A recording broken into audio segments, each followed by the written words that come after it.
আপনার আমার সকলের মুখের মধ্যে দাঁত আছে 32টা। জিহ্বা কয়টা? একটা।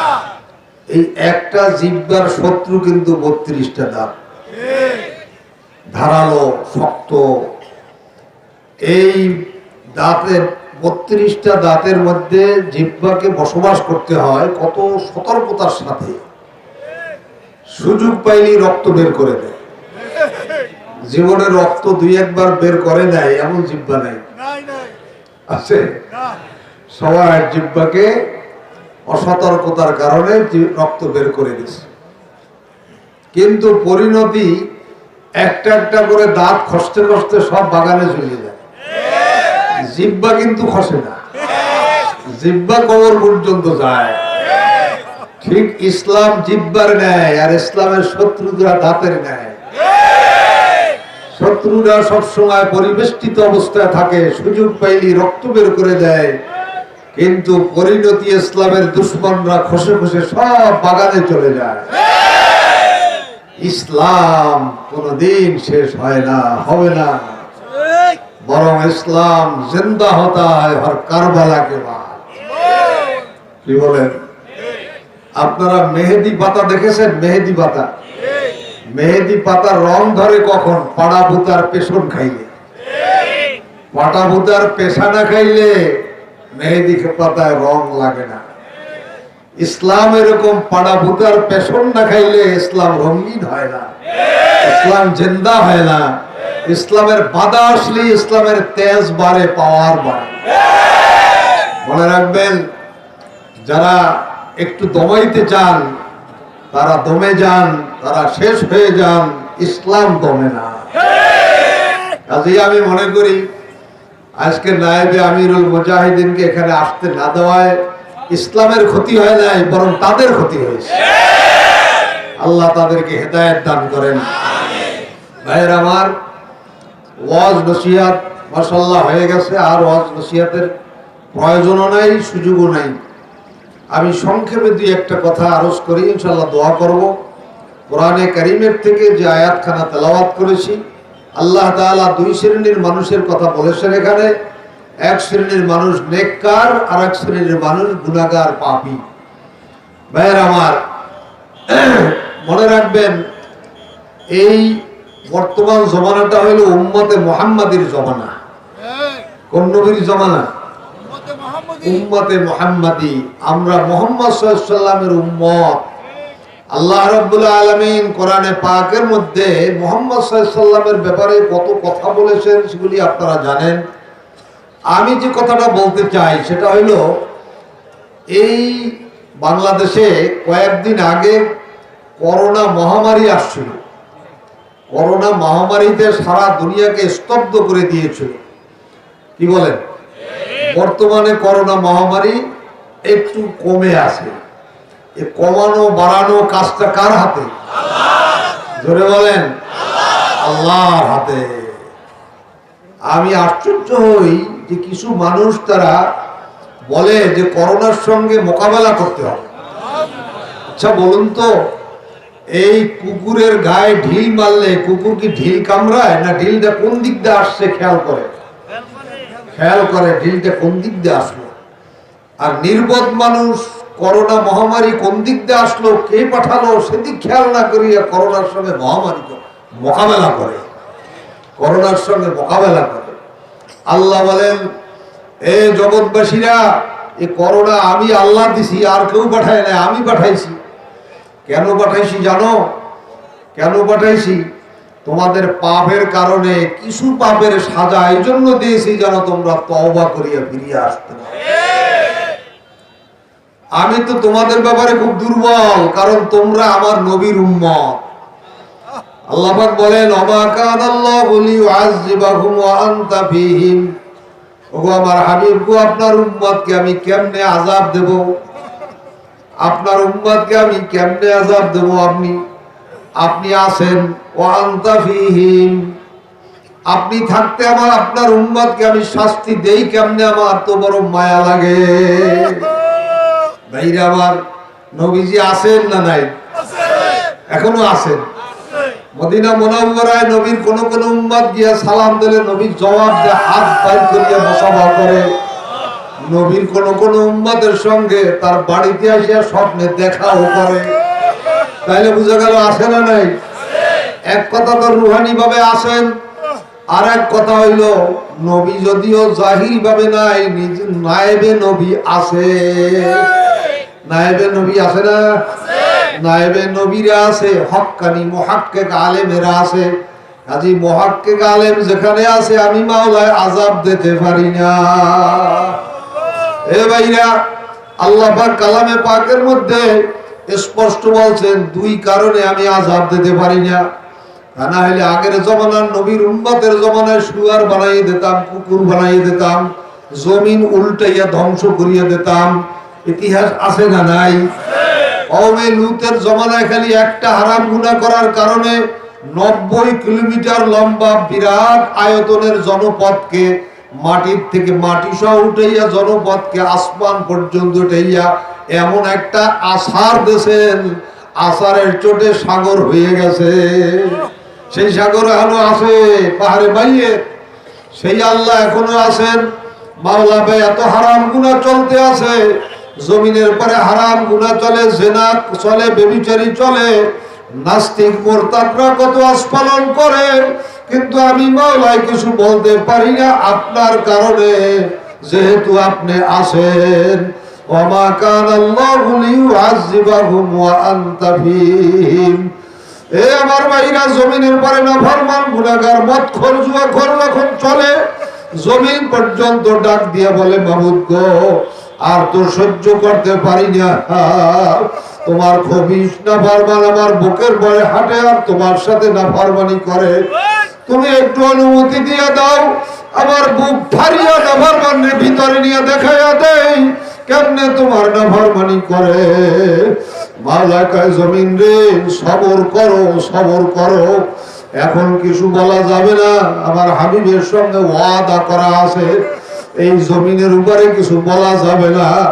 গুনাহগার নাফরমান যদি তওবা না করিয়া জমিনের পেটের মধ্যে যায়, অর্থাৎ কবরের মধ্যে দাফন করিয়া মানুষ যখন চলিয়া যাবে, দুই পাশের মাটিতে আবার জবান খুলিয়া ডাক দিয়া বলবে, ওরে খবিশ, তুই আমার বুকের পরে হেঁটেছো, আমি কিছু বলতে পারি নাই, এখন আমার পেটের মধ্যে ঢুকছো, এখন দেখবি আমার ক্ষমতা কাকে বলে। এই বলিয়া দুই পাশের মাটি এমন করে চাপ মারবে, নাফরমানের এক হাড়ের বাজুরি আর এক হাড়ে ঢুকিয়া যাবে, ভাগিয়া যাইতে আর পারবে না। নাফরমানির কারণে আগে কুকুর হয়ে যাইতো, শুয়ার হয়ে যাইতো, কিন্তু আল্লাহর হাবিব দোয়া করিয়া গেছেন, মাবুদ গো, আমার উম্মতের চেহারা পরিবর্তন করতে পারবা না। মাওলায় ওয়াদা করেছেন দুনিয়ার মধ্যে, দুনিয়ার জীবনে চেহারা পরিবর্তন আপনার খাতিরে আমি করব না। কিন্তু নাফরমান গুনাহগার তওবা না করিয়া যদি কবরের মধ্যে যায়, কবরের মধ্যে তার চেহারাটা আর মানুষের চেহারা থাকবে না। কিয়ামতের ময়দানে চেহারাটা আর মানুষের চেহারা থাকবে না। আল্লাহ সূরা আর রহমানের মধ্যে আল্লাহ পাক বলছেন, ইউরাফুল মুজরিমুনা বিসীমাহুম ওয়া ইউখাযু বিন নাওয়াসি ওয়াল আকদাম। আল্লাহ পাক বলেন কিয়ামতের ময়দানে গুনাহগার নাফরমানদেরকে দেখলেই চেনা যাইবে কে কোন গুনাহ করিয়া হাসরের ময়দানে আসে। ইমাম গজ্জালী রহমাতুল্লাহ আলাইহি বলেন, কমপক্ষে মানুষ 10 প্রকার আকৃতি ধরিয়া হাসরের ময়দানে উঠবে। যেই মানুষটার মধ্যে যেই জানোয়ারের চরিত্র বেশি থাকবে, ওই মানুষটার আকৃতি ওই জানোয়ারের ন্যায় হয়ে যাবে। যেই মানুষটার মধ্যে কুকুরের চরিত্র থাকবে, কুকুরের জাতিগত চরিত্র হইল ভাইরা আল্লাহ, 10টা কুকুর একত্র হইয়া একটা মরা গরু যদি ভাগযোগ করিয়া খায়, ভাইরা 10টা কুকুর সবাই পেট ভরিয়া খাইতে পারে, কিন্তু উদারতা কুকুরের মধ্যে নাই। ওর একা দল বল কয়েকটা দলের কুকুর আছে, কুকুরের কিন্তু একটা দল আছে, কি আছে না? এই পাড়ার কয়েকটা মিলিয়া কুকুরের একটা দল আছে, এই দলের কয়েকটা লইয়া খাইবে। ওই পাড়ার থেকে একটা আসতে থাকলে ওইটারে লড়াই, ওই পাড়ার থেকে একটা আসতে থাকলে ওইটারে লড়াই। এরকম লড়াইতে লড়াইতে সারাদিন আর খাইতেও পারবে না, অপরকেও খাইতে দেবে না। শেষ পর্যন্ত রাত্রে আসিয়া শিয়ালে খাইয়া যায়। পরের দিন আসে দেখে কিছু নাই, হাড্ডি পরিয়ে রয়েছে, হাড্ডি চাটে আর ঘ্যান ঘ্যান ঘ্যান ঘ্যান করে। এই চরিত্র যেই মানুষের মধ্যে থাকবে, আল্লাহ পাক যেই সম্পদ দান করছেন ভাগযোগ করিয়া সবাই খাইলে কারো কোনো অভাব থাকে না। কিন্তু আমি একা খাবো, ভাইটা ঠগাইয়া খাবো, বোনেরটা ঠগাইয়া খাবো, মিথ্যা মামলা মকদ্দমা করিয়া খাবো, চুরি করিয়া বাটপারি করিয়া ডাকাতি করিয়া খাবো, আমি একা বড় লোক হব। এই চরিত্র হলো কুকুরের চরিত্র। এই চরিত্র যার মধ্যে থাকবে, কবরে যাওয়ার পরে তার চেহারাটাই কুকুরের মতন হইয়া যাবে। হাসরের ময়দানে তার চেহারাটা কুকুরের মতন হইয়া যাবে। যেই মানুষটার মধ্যে শুয়ারের চরিত্র থাকবে, শুয়ারের জাতিগত চরিত্র হইল হারাম নাপাক খাওয়া। একটা শুয়ারকে যদি আপনি মকবলের বিছানায় রাখেন, কোরমা পোলাও বিরিয়ানি পেট ভরিয়াও খাওয়ান, ওই শুয়ারটাকে সারিয়া দিলেই নর্দমায় একটা ডুব না দেওয়া পর্যন্ত আর আরাম নাই। ঠিক তদ্র হারামে তুষ্ট, হালালে তুষ্ট না। এই এক শ্রেণীর মানুষের চরিত্র আছে, বেতনে তার হয় না, ঘুষ না খাইতে পারলে আর ভালোই লাগে না।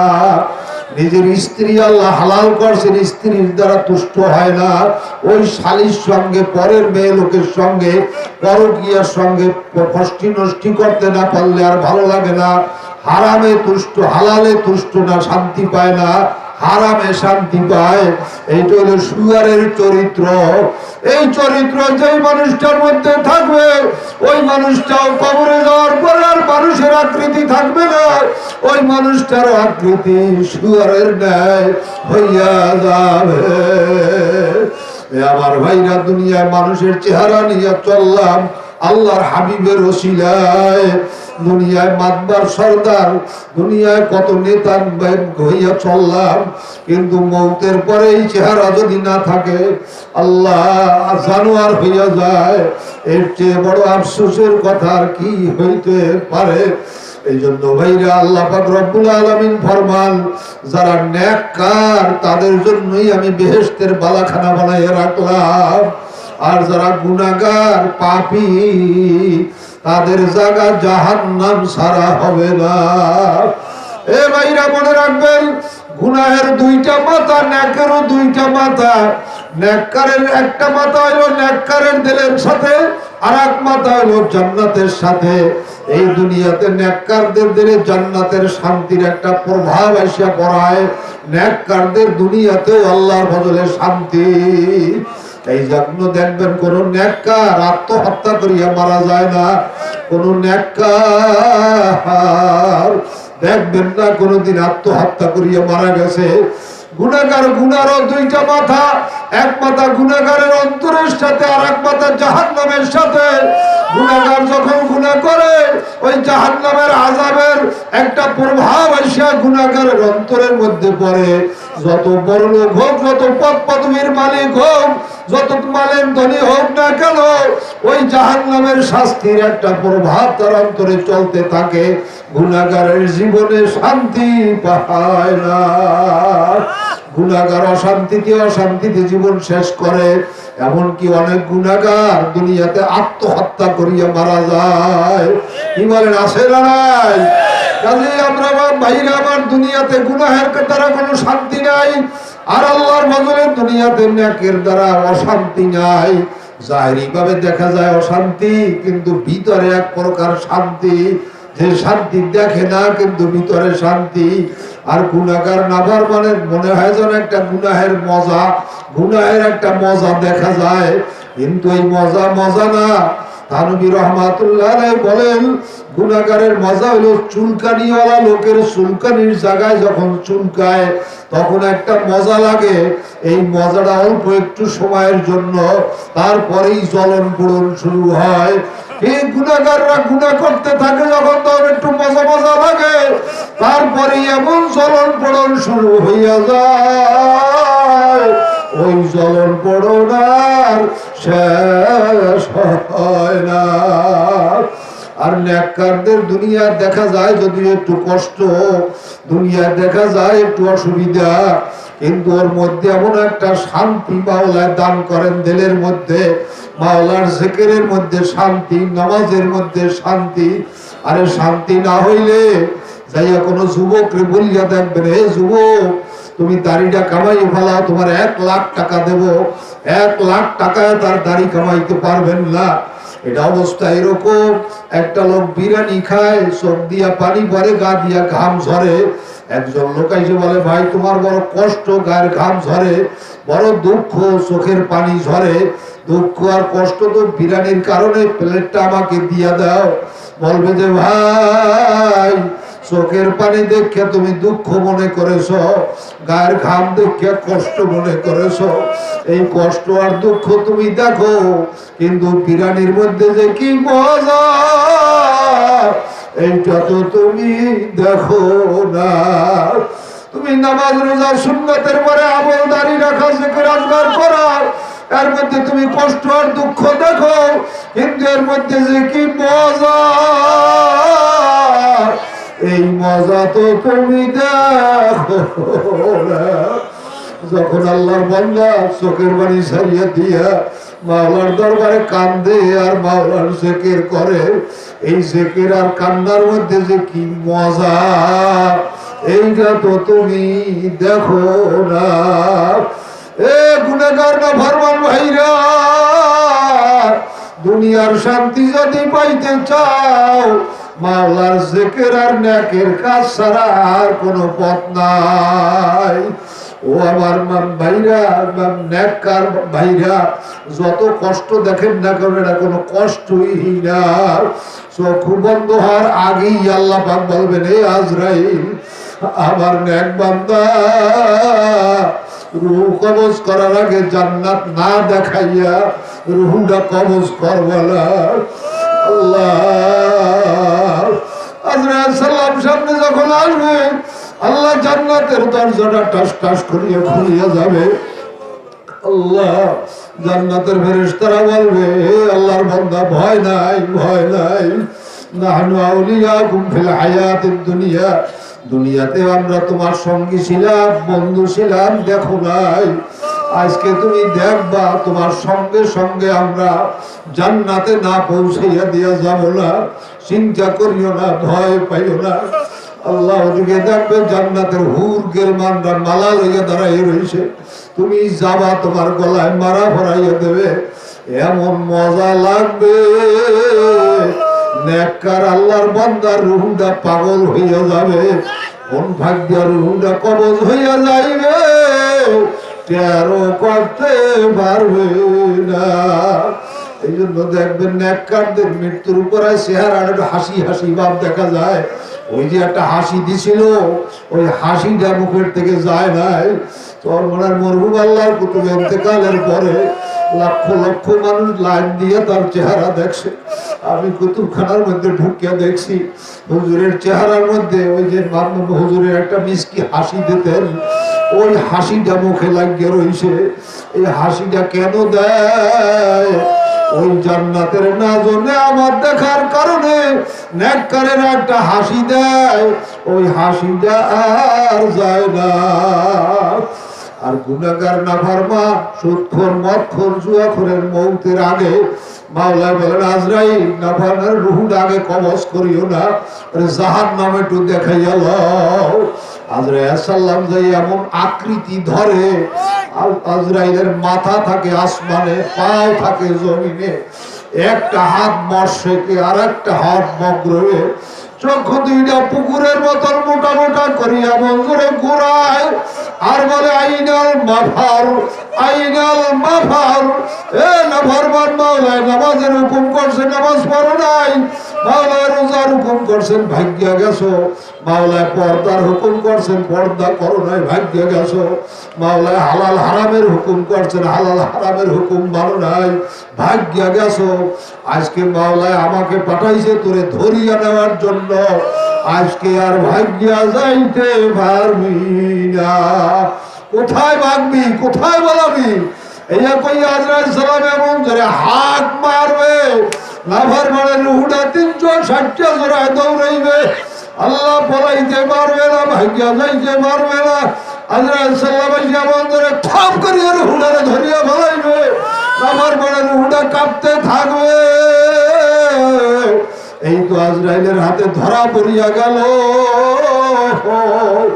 আর ভাগ্য যাইতে পারবা না। আল্লাহ, আত্মীয় স্বজন, বন্ধু বান্ধব সবাই এসে তোমাকে খাটের থেকে নামাইবে, গার জামা কাপড় খুলিয়া ফেলাইবে, মাল্লা মার্কিনের কাপড় দিয়া পেঁচাইয়া প্যাকেট বানাইয়া আল্লাহ লম্বা জামাটা গায়ে দেবে, পাগড়ির কাপড় দিয়া পেঁচাইবে, রুমালের কাপড়, হুজুরদের পোশাক। লম্বা জামা দেখতে পারো নাই, পাগড়ি টুপি লম্বা জামা তোমার দেখতে কত ভালো লাগতো না, এখন তাই তোমার গায়ে পেঁচাইয়া প্যাকেট করিয়া ওই অন্ধকার কবরের মধ্যে ফালাইয়া থুইয়া যেই সবাই সরিয়া যাইবে, 99টা সাপ জমা হইয়া যাবে, আন্দা বয়রা ফেরেশতা গুর্জর হইয়া জমা হইয়া যাবে। আল্লাহর হাবিব বলেন এমন আযাব শুরু হইয়া যাবে যা জগতের কোন মানুষ সহ্য করতে পারে না। আমার ভাইরা, আল্লাহর হাবিবের কথাকে বিশ্বাস করেন না মিথ্যা মনে করেন? আল্লাহর হাবিব তো কোনোদিন মিথ্যা কথা বলতে পারেন না। আল্লাহ পাক দেখাইয়া দেন না, মাওলা দেখাইয়া দিলে তো মানুষ পাগল হইয়া জঙ্গলে চলিয়া যাইত, মাওলার দুনিয়া সল হইয়া যাইত। এই জন্য মাওলা গোপন করিয়া রাখছেন। দুই একটা ঘটনা মাঝে মাঝে দেখাইয়াও দেন, কারণ বেঈমানেরা কিয়ামতের ময়দানে বলতে না পারে মাবুদ গো আমি বুঝি নাই। কত কবরের মধ্যে লাশ তাজা পাওয়া যায়, কত কবরের মধ্যে সাপ দেখা যায়, বিচ্ছু দেখা যায়, কত কবরের মধ্যে আগুন দেখা যায়। এসব ঘটনাও যদি একটা শোনেন নাই? যত কবরের মধ্যে লাশ তাজা পাওয়া যায়, নেককার পরহেজগার ছাড়া পাওয়া যায় না। যত কবরের মধ্যে দুর্ঘটনা পাওয়া যায়, গুনাহগার নাফরমান ছাড়া পাওয়া যায় না। কাজেই আমার ভাইরা, আমার বন্ধুরা, সময় কিন্তু ফুরাইয়া যায়। কখন যে আজরাইল মওয়াতের নোটিশ লইয়া হাজির হইয়া যাবে আমারও জানা নাই, আপনারও জানা নাই।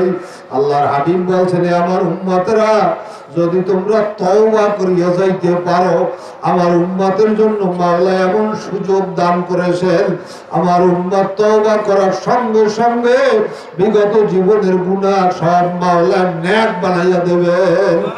আমার উম্মত যখন তওবা করে তখন এমন মাওলা বানাইয়া দেবেন যেন জীবনে সে গুনাহ করেই নাই। কাজেই আল্লাহ ওয়ালাদের মজলিসে আমরা খাস তওবা করিয়া মাওলার দরবারে গুনাহ মাফ চাইতে যদি পারি, আগামীকালে আসতে পারবো তাও তো আমাদের জানা নাই, এই মজলিসটা বাড়ি যাব তাও তো আমাদের জানা নাই। এই বছর চরমোনার মাহফিলে গেছে অনেক মানুষ, বাড়িতে লাশ হইয়া আইছে। আল্লাহ, কেউ আমরা জানি না কার কত সময় হায়াত আছে। তাই আমিও আপনাদের কাছে দোয়া চাই, আল্লাহ পাক আমাদের সবাইকে দ্বীনের জন্য কবুল করে নেন। আল্লাহ পাক আমাদেরকে নেককার হইয়া কবরে যাওয়ার তৌফিক দেন। আল্লাহ পাক আমাদেরকে আল্লাহর আশিক হইয়া কবরে যাওয়ার তৌফিক